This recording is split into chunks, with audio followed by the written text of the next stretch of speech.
Hello dear student, स्वागत है आप सभी का समृद्धि सोशलॉजी क्लासेस में। आज की क्लास में हम परिवार के संबंध में चर्चा करेंगे। परिवार की एक वीडियो पहले डाली जा चुकी है। आज हम परिवार की दूसरी वीडियो के संबंध में चर्चा करेंगे, जिसमें परिवार की उत्पत्ति के सिद्धांत, परिवार के प्रकार, परिवार के कार्य तथा महत्व और परिवार में होने वाले आधुनिक परिवर्तनों पर चर्चा की गई है। तो चलिए बिना टाइम वेस्ट करे अपनी क्लास को स्टार्ट करते हैं। तो इसमें जो पहला सिद्धांत है आपका, वो यौन साम्यवाद का सिद्धांत है। जैसा कि इसके नाम से स्पष्ट है कि यौन साम्यवाद मतलब यौन संबंधों में समानता। सबसे पहले प्रारंभ में जो है आपकी विवाह और परिवार नामक संस्था नहीं थी। व्यक्ति जिससे चाहता था उसके साथ यौन संबंध स्थापित कर लेता था, तो वो आपका यौन साम्यवाद का सिद्धांत माना जाता था। इसके जो समर्थक थे वो मार्गन, फ्रेजर और बिफाल्ट थे। इसके बाद आपकी पितृसत्तात्मक या शास्त्रीय सिद्धांत आता है। तो इसके जो समर्थक थे वो आपके प्लेटो, अरस्तु और हेनरी मैन थे। सर हेनरी मैन की एक पुस्तक थी जो 1961 में प्रकाशित हुई, जिसका नाम था एंशिएंट लॉ। इसको इन्होंने वैज्ञानिक महत्व प्रदान किया और उन्होंने बताया कि प्रारंभ में पुरुष जो थे वो शक्तिशाली होते थे और वो औरतों पर अपना नियंत्रण रखना चाहते थे। इस कारण पितृसत्तात्मक परिवारों का विकास हुआ। इसी प्रकार से जो तीसरा सिद्धांत है आपका, वो मातृसत्तात्मक सिद्धांत है। तो इस सिद्धांत के माध्यम से ये बताया गया है। इस सिद्धांत के जो प्रमुख समर्थक थे वो बिफाल्ट थे। इनकी प्रसिद्ध पुस्तक थी द मदर्स। इन्होंने ये बताया है इस सिद्धांत में कि परिवार मतलब इस प्रकार के परिवार में बच्चा केवल अपनी माँ को ही जानता था और उसके वंश का निर्धारण माँ के आधार पर ही चलता था। आज भी ऐसे बहुत से समाज हैं जहाँ पर इस प्रकार के परिवार पाए जाते हैं, जहाँ पर माता की सत्ता विद्यमान है। उसके पश्चात आपका उद्विकासीय सिद्धांत। उद्विकासीय सिद्धांत में जो है आपका इसके समर्थक बोकोफन माने जाते हैं, मार्गन माने जाते हैं और मैकलेलन माने जाते हैं। तो बोकोफन ने अपनी प्रसिद्ध पुस्तक myth, religion and mothers right में परिवार की उद्विकास की कुछ अवस्थाओं का जिक्र किया है। उन्होंने परिवार के उद्विकास की 4 अवस्थाओं को बताया है। इसी प्रकार से मार्गन ने भी परिवार की उद्विकास की 5 अवस्थाओं को बताया है। तो इसमें मार्गन ने 4 अवस्थाओं का जिक्र किया है और मार्गन ने 5 अवस्थाओं के बारे में बताया और बोकोफन ने आपकी 4 अवस्थाओं के बारे में बताया है। तो मार्गन की जो अवस्थाएं हैं वो हैं समरक्त विवाह, समरक्त परिवार, समूह परिवार, सिंडेस्मियन परिवार, पितृसत्तात्मक परिवार व एक विवाही परिवार।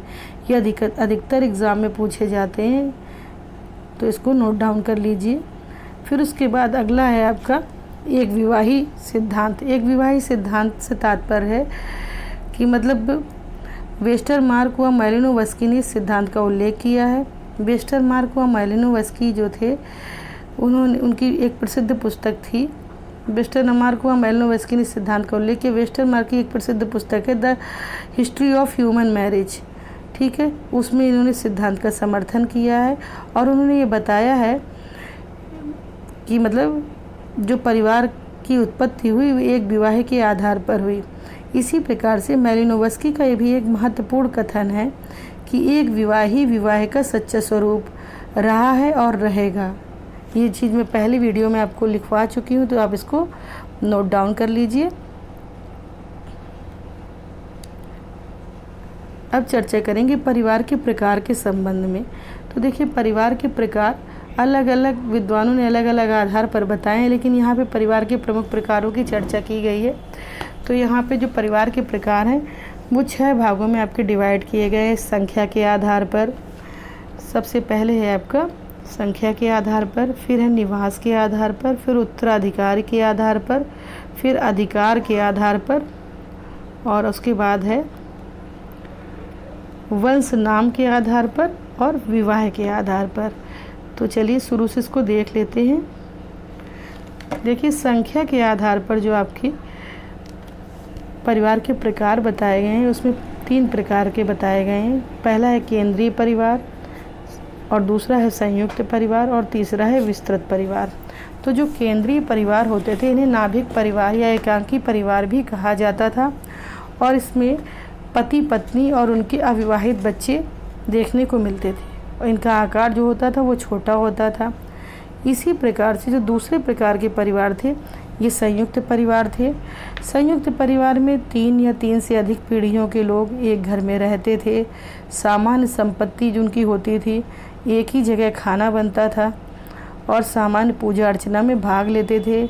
किसी न किसी प्रकार से एक दूसरे के रक्त संबंधी होते थे वो।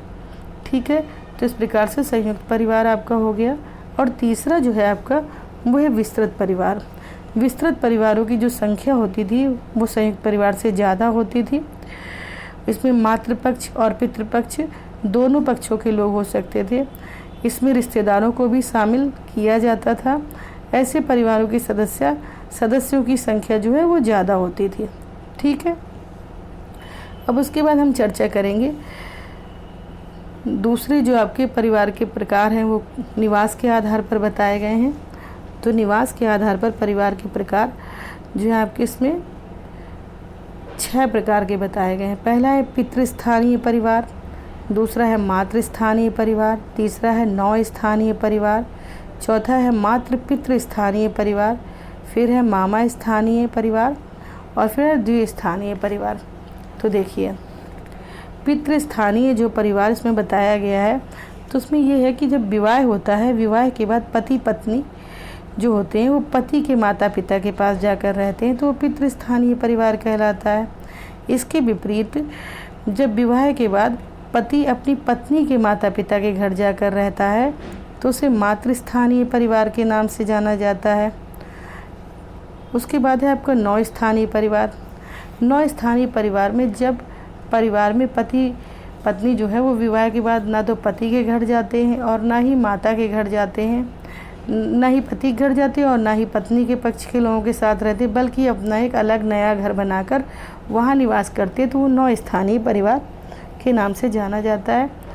इसी प्रकार से मातृ पितृस्थानीय परिवार, इसमें है कई समाजों में जो नवविवाहित पति पत्नी होते हैं उनमें से किसी एक के साथ रहने के लिए बाध्य नहीं होते, बल्कि वो दोनों किसी के भी साथ रह सकते हैं। ऐसे परिवारों को मातृ पितृस्थानीय परिवार कहते हैं। मतलब वो माता के यहाँ भी रह सकते हैं, अपनी माँ के घर भी रह सकते हैं और अपनी पत्नी के घर भी रह सकते हैं और पति के घर भी रह सकते हैं, तो उन्हें मातृ पितृस्थानीय परिवार कहते हैं। फिर उसके बाद है आपका मामा स्थानीय परिवार। मामा स्थानीय परिवार में ये बताया गया है कि इसमें नवविवाहित जो दंपति होते हैं वो पति की माँ के भाई के यहाँ, मतलब पत्नी के मामा के परिवार में जाकर रहने लगते हैं। और जो ये प्रथा है आपकी ट्रोवियांडा द्वीपवासियों में देखने को मिलती है। ठीक है, उसके बाद है आपका द्विस्थानीय परिवार।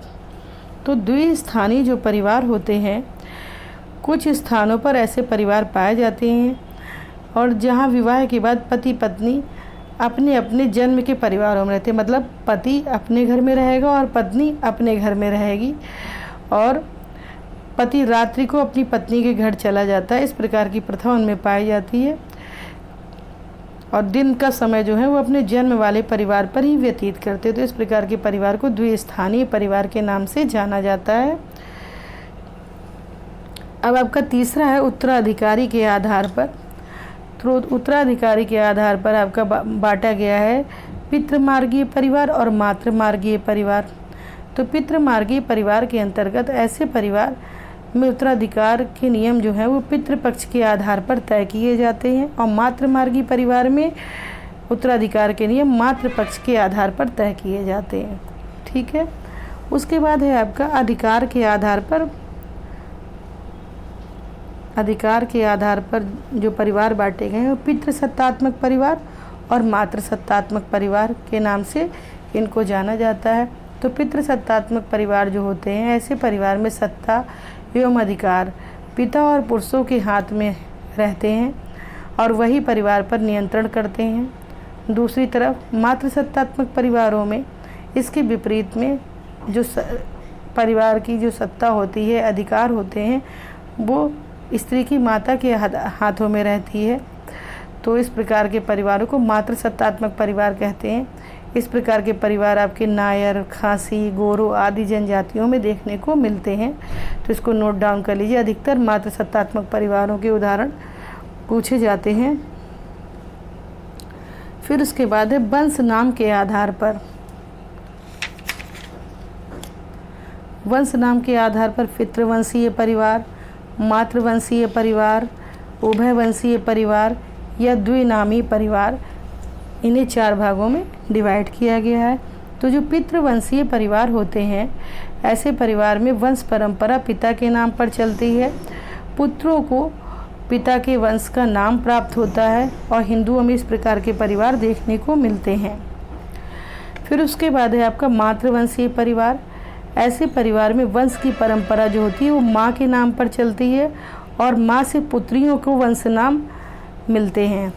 मालाबार के नायरों में ये प्रथा जो है आपकी पाई जाती है। फिर उसके बाद है आपका उभयवंशीय परिवार। उभयवंशीय परिवार के अंतर्गत उभयवंशीय परिवारों में एक व्यक्ति अपने दादा दादी एवं नाना नानी चारों संबंधियों से समान रूप से जुड़ा हुआ होता है। तो इस प्रकार के परिवार को उभयवंशीय परिवार कहते हैं, मतलब मातृपक्ष के और पितृपक्ष के दोनों लोगों से वो जुड़े रहते हैं। फिर उसके बाद है आपका द्विनामी परिवार। द्विनामी परिवार जो होते हैं, इसमें एक व्यक्ति एक समय में अपने दादा और नानी से संबंध रखता है। अन्य दो संबंधी दादी और नाना छोड़ दिए जाते हैं, मतलब दादा और नानी से संबंध रखता है और दादी और नाना छोड़ दिए जाते हैं। इस प्रकार का परिवार भी जो होता है आपका उभयवंशीय परिवार का ही एक रूप माना जाता है। फिर उसके बाद अगला जो प्रकार है आपका विवाह के आधार पर। विवाह के आधार पर जो परिवार के प्रकार को बांटा गया है उसके निम्नलिखित भाग हैं। देखिए, विवाह के आधार पर नंबर 1 है एक विवाह और दूसरा है बहुविवाह। एक विवाह परिवार से हमारा तात्पर्य है जिसमें एक पुरुष का विवाह जो है एक स्त्री से होता है, तो एक विवाह हो गए। और बहुविवाह से हमारा तात्पर्य है ऐसे परिवारों में एक समय में एक से अधिक जीवन साथी स्वीकृत होते हैं, मतलब या तो एक पुरुष होगा, बहुत सारी स्त्रियां होंगी, या फिर एक स्त्री होगी, उसके बहुत सारे पति होंगे। तो इसका डिवीज़न भी निम्न आधार पर किया गया है, जैसे बहुपति विवाह, बहुपत्नी विवाह और समूह विवाह। तो देखिए, बहुपति विवाह से तात्पर्य है जिसमें पत्नी एक होती है लेकिन पति बहुत सारे होते हैं। जैसे आपने पांडवों में देखा होगा, द्रौपदी एक पत्नी थी, उसके 5 पति थे। तो ठीक है। अब बहुपति विवाह को भी 2 भागों में बांटा जाता है। इसमें है भातृक बहुपति विवाह, अभातृक बहुपति विवाह। भातृक बहुपति विवाह में जो पति होते हैं वो सभी आपस में भाई होते हैं, जबकि अभातृक बहुपति विवाह में ऐसा नहीं होता, मतलब वो आपस में भाई नहीं होते हैं। तो भातृक बहुपति विवाह जो है आपका टोडा, नीलगिरी की जो टोडा जनजातियां हैं उनमें पाया जाता है, जौनसार की जो खस जनजाति है उसमें पाया जाता है, और मालाबार की जो नायर जनजाति है उसमें देखने को भातृक बहुपति विवाह मिलता है। इसी प्रकार से बहुपत्नी विवाह, बहुपत्नी विवाह में आपकी पति एक होते हैं लेकिन उनकी पत्नियां बहुत सारी होती हैं। तो ये नागा और गोंड तथा बैगा जनजाति में विवाह देखने को मिलता है। इसी प्रकार से समूह विवाह, समूह विवाह से हमारा तात्पर्य ये है कि जब कई भाई या कई पुरुष मिलकर स्त्रियों के एक समूह से विवाह कर लें और सब पुरुष स्त्रियों के समान रूप से पति हो जाएं तो उसे समूह विवाही परिवार के नाम से जाना जाता है। ठीक है, तो ये आपके विवाह के कुछ प्रकार थे जो बता दिए गए इसमें। अब चर्चा करेंगे परिवार के कार्य एवं महत्व के संबंध में। तो परिवार के कार्य निम्नलिखित हैं। तो पहले नंबर में प्राणी शास्त्रीय कार्य आते हैं। प्राणी शास्त्रीय कार्यों के अंतर्गत यौन इच्छाओं की पूर्ति, संतान उत्पत्ति और प्रजाति की निरंतरता जैसे कार्य शामिल किए गए हैं। तो देखिए, यौन इच्छाओं की पूर्ति जो इसमें पहले नंबर में दिया हुआ है, देखिए परिवार के माध्यम से जो यौन इच्छाओं की पूर्ति को एक वैध तरीका में, मतलब वैध ढंग से परिवार के माध्यम से यौन इच्छाओं की पूर्ति होती है और समाज में एक नियमन बना रहता है, समाज में अराजकता नहीं फैलती है। ठीक है, तो परिवार का एक महत्वपूर्ण कार्य यौन इच्छाओं की पूर्ति भी है। और दूसरा है संतान उत्पत्ति। यौन संतुष्टि एक दैहिक क्रिया के रूप में समाप्त नहीं होती बल्कि इसके द्वारा संतान उत्पत्ति भी होती है। मानव समाज में निरंतरता बनाए रखने के लिए यह आवश्यक है कि संतान उत्पत्ति हो। ठीक है, और उसके बाद अगली हेडिंग है आपकी प्रजाति की निरंतरता। तो प्रजाति की निरंतरता से हमारा तात्पर्य यह है कि परिवार ने ही मानव जाति को अमर बनाया है। मतलब नई पीढ़ी जब जन्म लेती है और पुरानी पीढ़ी मृत्यु को प्राप्त होती है, तो उसी से कंटिन्यूटी नई पीढ़ी उसका स्थान भरती है और कंटिन्यूटी बनी रहती है। तो इस प्रकार से प्रजाति की निरंतरता चलती रहती है। अब चर्चा करेंगे शारीरिक कार्य के संदर्भ में। तो शारीरिक कार्य भी देखिए निम्नलिखित प्रकार के हैं। नंबर 1, शारीरिक रक्षा का कार्य परिवार के द्वारा किया जाता है। बच्चों के पालन पोषण का कार्य परिवार संपन्न करता है। परिवार भोजन का प्रबंध करता है और निवास की व्यवस्था भी करता है। तो पहले नंबर में है शारीरिक रक्षा। तो इसके अंतर्गत ये बताया जा सकता है कि परिवार अपने सदस्यों के शरीर को संरक्षण प्रदान करता है, चाहे वो किसी भी अवस्था में हो, वृद्धावस्था, बीमारी, दुर्घटना या अपाहिज होने की स्थिति में। परिवार क्या होता है, सदस्यों की सेवा करता है और उसका कष्टमय समय भी सुखपूर्वक व्यतीत हो जाता है। ठीक है, दूसरी जो हेडिंग है आपकी, उसमें है बच्चों का पालन पोषण। देखिए इस अवधि मतलब जब बच्चे छोटे होते हैं तो इस अवधि में पालन पोषण जो होता है बच्चों का, वो परिवार के द्वारा किया जाता है।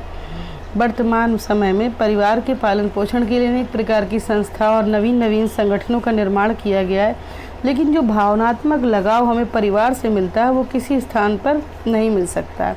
तो इसलिए परिवार जो है बच्चों के पालन पोषण का सर्वोत्तम साधन है। इसका एक महत्वपूर्ण कार्य बच्चों का पालन पोषण करना भी है। अब तीसरी जो हेडिंग है भोजन का प्रबंध करना। तो परिवार क्या करता है, अपने जो परिवार के सदस्य होते हैं, मतलब किसी भी परिवार में जो रहने वाले सदस्य हैं, उनके शरीर को बनाए रखने के, शारीरिक अस्तित्व को बनाए रखने के लिए परिवार भोजन का व्यवस्था करता है। ये व्यवस्था आज से नहीं, प्राचीन समय से, आदि काल से जो है परिवार का कार्य रहा है भोजन को जुटाना। ठीक है, तो परिवार का प्रमुख कार्य ये भी है कि वो अपने फैमिली के लोगों के लिए भोजन का प्रबंध करता है। उसके बाद अगला जो पॉइंट है आपका वो है निवास का प्रबंध। परिवार अपने सदस्यों के लिए निवास की भी व्यवस्था करता है।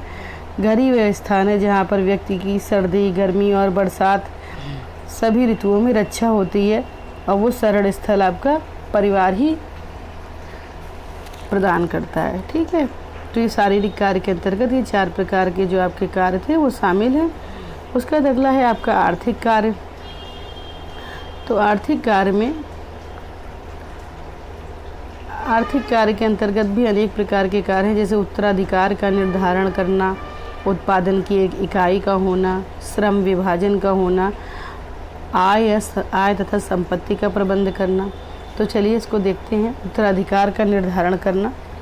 तो देखिए प्रत्येक समाज में संपत्ति जो होती है और जो पद होते हैं वो पुरानी पीढ़ी के द्वारा नई पीढ़ी को प्रदान किए जाते हैं। ठीक है, देखिए कई जगह ऐसी हैं जहाँ पर पितृसत्तात्मक परिवार पाए जाते हैं, कहीं पर मातृसत्तात्मक परिवार पाए जाते हैं। कहने का तात्पर्य यह है कि पितृसत्तात्मक परिवारों में जो पिता की संपत्ति का उत्तराधिकारी उसका पुत्र होता है। इसी प्रकार से मातृसत्तात्मक परिवार जहाँ पर पाए जाते हैं वहाँ माता की संपत्ति की अधिकारी जो होती है उसकी पुत्री होती है।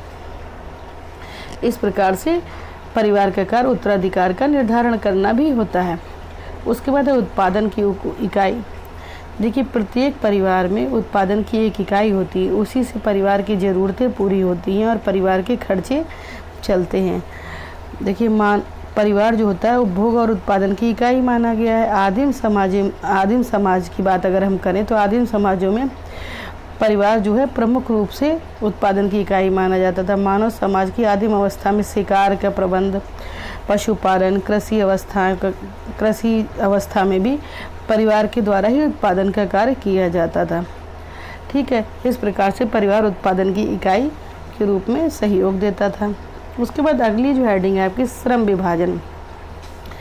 परिवार में जो होता है श्रम विभाजन भी होता है। श्रम विभाजन से हमारा मतलब है जो व्यक्ति जिस कार्य को करने के योग्य है उसको वो कार्य दिया गया है। जैसे पुरुष जो होते हैं वो शक्तिशाली होते हैं तो उन्हें बाहर के जटिल कार्य सौंपे गए हैं। महिलाओं को घर के कामकाज दिए गए हैं और घर में जो छोटे छोटे बच्चे हैं उनको उसी आधार पे छोटे मोटे कार्य दिए गए हैं, जिससे परिवार की व्यवस्था जो है सुचारू रूप से चलती है। इसी प्रकार से परिवार में श्रम विभाजन भी एक महत्वपूर्ण कार्य है। उसके बाद अगली जो हेडिंग है वो है आय तथा संपत्ति का प्रबंध। परिवार क्या करता है? परिवार जो होता है आय तथा संपत्ति की व्यवस्था भी करता है। परिवार की गरीबी और समृद्धि का जो पता चलता है वो उसकी संपत्ति से चलता है कि कोई परिवार कितना गरीब है या कितना धनी है, उसकी आय और संपत्ति, चल अचल संपत्ति कितनी, इससे ही उसका आकलन लगता है। ठीक है। तो उसके बाद है प्रत्येक परिवार के पास कुछ न कुछ जेवर, ज़मीन, जायदाद, नगद रुपए, सोना, पैसा, दुकान आदि कुछ न कुछ चल अचल संपत्ति होती है और वही परिवार इसकी देखरेख करता है। सुरक्षा की जिम्मेदारी उसके ऊपर होती है। इसी से उसकी आय और संपत्ति का पता चलता है। अब इसके बाद आते हैं आपके धार्मिक कार्य। तो देखिए परिवार का एक महत्वपूर्ण कार्य धार्मिक कार्य भी होता है। देखिए प्रत्येक प्रकार के परिवार चाहे वो किसी भी धर्म से जुड़े हों, लेकिन मतलब उनमें धार्मिक क्रियाकलाप अवश्य होते हैं। प्रत्येक परिवार में किसी न किसी धर्म को मानने वाले लोग होते हैं और वो उसी के आधार पर धार्मिक शिक्षा, धार्मिक प्रथाएं, नैतिकता, व्रत, त्यौहार आदि का ज्ञान भी परिवार कराता है। ईश्वर की पूजा करना, अर्चना करना, पाप पुण्य में विश्वास करना, स्वर्ग नरक की धारणा, हिंसा अहिंसा, जितनी भी चीज़ें हैं ये सब आपके धर्म के अंतर्गत आती हैं। तो परिवार के अंदर रहकर ही व्यक्ति धार्मिक कार्यों को करना सीखता है। अब उसके बाद है आपके राजनीतिक कार्य। राजनीतिक कार्य से हमारा तात्पर्य है कि परिवार अनेक प्रकार के राजनीतिक कार्य भी करता है। जैसे आप पुराने और सरल समाजों में देखें तो जो जनजातियों में मुखिया होते थे या तो वो क्या करते थे, जनजातियों में मुखिया होते थे या गांव का जो मुखिया होता था तो वो क्या करता था, सलाह देने का कार्य करता था, विवादों का निपटारा करने का कार्य करता। तो ये एक प्रकार के राजनीतिक कार्य ही हैं। तो इस प्रकार से परिवार जो है राजनीतिक क्षेत्र में भी अपनी महत्वपूर्ण भूमिका निभाता है। जिस प्रकार से अगर हम आगे बात करें तो संयुक्त परिवार में, जहाँ आज भी संयुक्त परिवार है, वहाँ कर्ता को प्रधानता दी जाती है। कर्ता मतलब जो घर का बड़ा व्यक्ति होता है उसी की बात सब लोग मानते हैं और झगड़ों का निपटारा करना और एक किसी चीज़ में अपना जजमेंट देना, ये सारे कार्य जो होते हैं आपके उसी के द्वारा संपन्न किए जाते हैं। ठीक है। तो इस प्रकार से सिद्ध होता है कि परिवार अनेक प्रकार के राजनीतिक कार्य भी करता है। उसके बाद अगला है आपका सामाजिकरण का कार्य। देखिए परिवार के द्वारा ही बच्चे का सामाजिकरण होता है। जब बच्चा परिवार में पैदा होता है तो वो रक्त, मांस और हड्डियों का बना हुआ केवल एक ढांचा होता है। उसे किसी भी प्रकार का कोई ज्ञान नहीं होता, लेकिन जैसे जैसे उसका डेवलपमेंट उसके परिवार में होता है वो परिवार की बहुत सारी चीज़ें सीखता है, समझता है और उसको अडॉप्ट करता है। ठीक है। तो सामाजिकरण की प्रक्रिया जैविक प्राणी को एक सामाजिक प्राणी बनाती है। उसे समाज के रीति रिवाज, प्रथाएं, परंपराओं का ज्ञान कराती है और धीरे धीरे वो एक प्रकार्यात्मक इकाई बन जाता है और उसका समाजीकरण पूर्ण रूप से हो जाता है। इस प्रकार से समाजीकरण का कार्य भी परिवार के द्वारा ही संपन्न कराया जाता है। अब उसके बाद है शिक्षात्मक कार्य। शिक्षात्मक कार्य से हमारा तात्पर्य है शिक्षा देने का कार्य। तो देखिए परिवार को जो है वो प्रथम पाठशाला की संज्ञा दी गई है। परिवार को प्रथम पाठशाला कही गई है बच्चों के लिए। तो जहाँ उसके व्यक्तित्व का निर्माण होता है, परिवार के द्वारा जो शिक्षाएं बच्चे को दी जाती हैं उसे जीवन पर्यंत याद रहती हैं। ठीक है। परिवार में बच्चे को दया, स्नेह, प्रेम, सहानुभूति, त्याग, बलिदान, आज्ञा का पालन करना, कर्तव्य परायणता आदि अनेक प्रकार की चीज़ों की शिक्षा दी जाती है। ठीक है। तो इस प्रकार से सिद्ध होता है कि शिक्षात्मक कार्य भी परिवार के द्वारा किए जाते हैं। उसके बाद है आपके मनोवैज्ञानिक कार्य। तो मनोवैज्ञानिक कार्य जो हैं आपके, मनोवैज्ञानिक कार्य से ये हमारा तात्पर्य मानसिक सुरक्षा प्रदान करना, संतोष की प्राप्ति करना, जिससे व्यक्ति में आत्मविश्वास पैदा होता है और वो सही रास्ते पर चलता है। और जिन बच्चों के माता पिता होते हैं, जिन्हें माता पिता का प्रेम मिलता है, स्नेह मिलता है, वो क्या होते हैं, एक अच्छे इंसान बन जाते हैं। इसी प्रकार से जो परिवार विघटित होते हैं, जहाँ माता पिता नहीं होते हैं, तो उन परिवारों के बच्चे आगे चल के अपराधी बन जाते हैं। तो इस प्रकार से इससे सिद्ध होता है कि परिवार में मनोवैज्ञानिक कार्य भी होते हैं, बच्चे को मानसिक संतोष प्राप्त होता है। तो परिवार का एक महत्वपूर्ण कार्य मनोवैज्ञानिक कार्य भी है। फिर उसके बाद है सांस्कृतिक कार्य। परिवार में अनेक प्रकार के कार्यों के अतिरिक्त संस्कृति की रक्षा का भी कार्य होता है। तो इसमें क्या होता है, संस्कृति जो है पुरानी पीढ़ी से नई पीढ़ी तक पहुंचाने का कार्य इसके माध्यम से किया जाता है। नई पीढ़ी की संस्कृति मतलब कहने का तात्पर्य है कि जो सांस्कृतिक कार्य हैं उसमें जो संस्कृति है उसको बनाए रखने का कार्य किया जाता है। जो संस्कृति हमारे पास है, आने वाली पीढ़ी को संस्कृति का हस्तांतरण करके उसका ज्ञान कराया जाता है। इस प्रकार के कार्य भी परिवार में ही संपन्न होते हैं।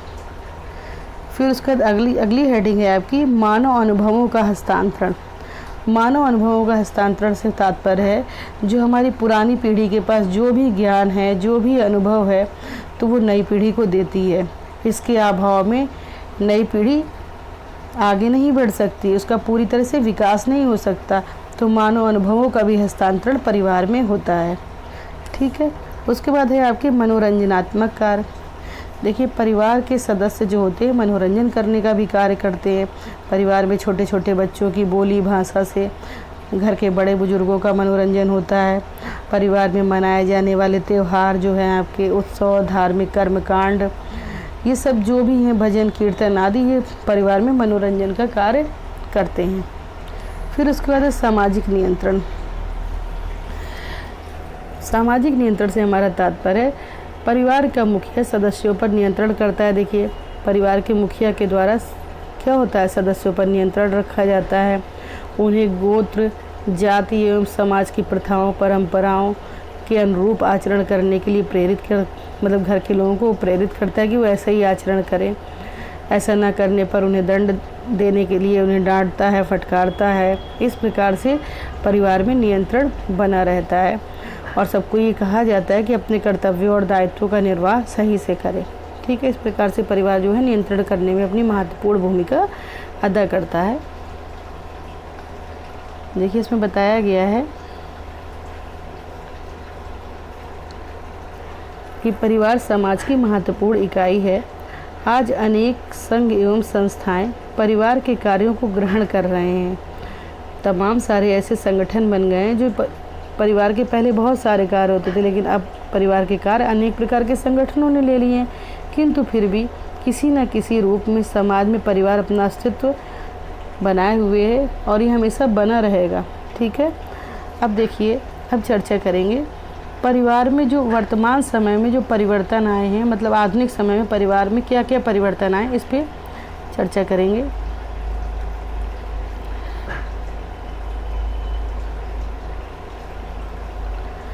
तो इसमें देखिए, पहला है आपका परिवार के आकार का घटना। जैसे पहले आप देखते थे कि परिवार जो होते थे संयुक्त रूप में होते थे, 2-3 पीढ़ियों के सदस्य एक साथ रहते थे, एक साथ उनका भोजन बनता था, सामान्य संपत्ति के स्वामी होते थे। लेकिन अब आज की जो नई जनरेशन है वो एकांकी परिवार में रहना पसंद करती है, जिसमें माता पिता और उनके अविवाहित बच्चे। तो इसलिए क्या हुआ है, परिवार का आकार छोटा हो गया है, परिवार का आकार घट गया है। उसका दूसरा जो है इसमें परिवर्तन वो है पति पत्नी के संबंधों में परिवर्तन। देखिए, पहले के समय में पति को ईश्वर परमेश्वर मानकर पत्नी उसकी पूजा करती थी, उसकी सही गलत सभी चीज़ें स्वीकार करती थी। लेकिन आज ऐसा नहीं है। पत्नी अपने अधिकारों के प्रति जागरूक है, वो शिक्षित है, गलत चीज़ का विरोध करने के लिए वो आगे बढ़ती है। कहने का तात्पर्य है अब इस स्थिति में अंतर आया है। शिक्षा और सामाजिक चेतना से स्त्रियों के अधिकारों के प्रति उसको जागरूक बनाया गया। वो दासी नहीं है, अब वो सहचरी मतलब साथ में बराबर से कंधा मिलाकर अपने पति के चलती है और उसके सुख दुख में हाथ बटाती है। तो परिवार में पति पत्नी के संबंधों में परिवर्तन आया है। तीसरा जो परिवर्तन हुआ है पिता के अधिकारों में कमी तथा अन्य सदस्यों के महत्व का बढ़ना। तो पहले ये था कि परिवार में पिता को ज़्यादा प्राथमिकता दी जाती थी, जो वो कहता था उसी की बात सभी लोग मानते थे। अब पिता परिवार में निरंकुश शासन के रूप में नहीं रह गया है, क्योंकि अब प्रजातांत्रिक मूल्यों की ओर विकास हुआ है। परिवार से संबंधित महत्वपूर्ण निर्णय अब केवल पिता नहीं लेते, बल्कि ऐसे निर्णय में पत्नी और उसके बच्चों का बराबर से सहयोग रहता है। ठीक है, अब परिवार में स्त्री को बाहर नहीं समझा जाता। तो ये सारी चीज़ें जो है ये दर्शाती हैं कि परिवार में जो है पिता के अधिकारों में कमी आई और अन्य सदस्यों के अधिकार बढ़ गए हैं। फिर उसके बाद है अगली हेडिंग जो है आपकी विवाह एवं यौन संबंधों में परिवर्तन। वर्तमान में विवाह एवं यौन संबंधों में भी देखिए परिवर्तन देखने को मिलते हैं। पहले बाल विवाह अधिक होते थे, लेकिन अब बाल विवाहों की संख्या घटती जा रही, लगभग समाप्ति की ओर है। और विलंब विवाह मतलब जो देर से विवाह होते हैं उनकी संख्या बढ़ रही है। अब जीवन साथी के चुनाव में लड़के लड़की अपनी पसंद को ज़्यादा महत्व देते हैं। इस वजह से प्रेम विवाह, कोर्ट मैरिज, अंतर्जातीय विवाह की संख्या जो है बढ़ रही है। ठीक है, तो इसमें आप ये सब डाल सकते हैं। उसके बाद अगला जो है आपका परिवर्तन वो है स्त्रियों की स्वतंत्रता का बढ़ना।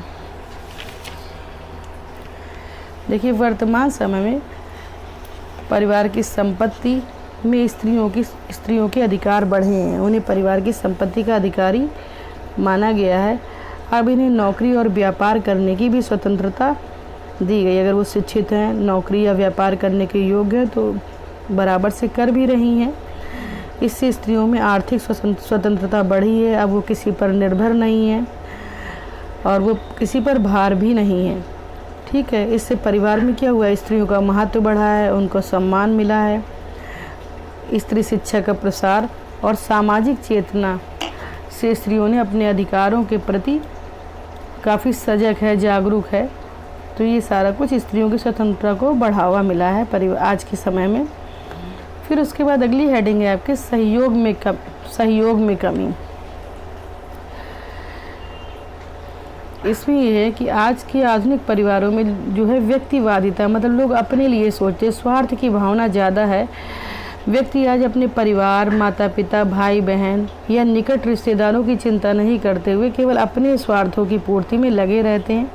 तो क्या हुआ इससे सहयोग की भावना में कमी आई है। अगली हेडिंग है आपकी नातेदारी का महत्व कम हुआ है। नातेदारी से मतलब हमारे जो नातेदार रिश्तेदार होते हैं उनका महत्व, क्योंकि लोग ज्वाइंट फैमिली से एकांकी परिवार में आ गए। एकांकी परिवार में अगर पति पत्नी जॉब कर रहे हैं तो किसके पास समय है, तो समय नहीं दे पाते। तो क्या हुआ, नातेदारी का महत्व कम हुआ है। अब लोग अपने रिश्तेदारों से दूर भागना चाहते हैं। आज नाते रिश्तेदारों के संबंधों में जो है घनिष्ठता का अभाव दिखाई देता है। ठीक है, तो आज की क्लास यहीं पर समाप्त होती है। ये क्लास आपको कैसी लगी इसके बारे में ज़रूर कमेंट करके बताइए। और अगर ये क्लास आपको अच्छी लगी हो तो इसे लाइक करिए, शेयर करिए और सब्सक्राइब करिए। Thank you.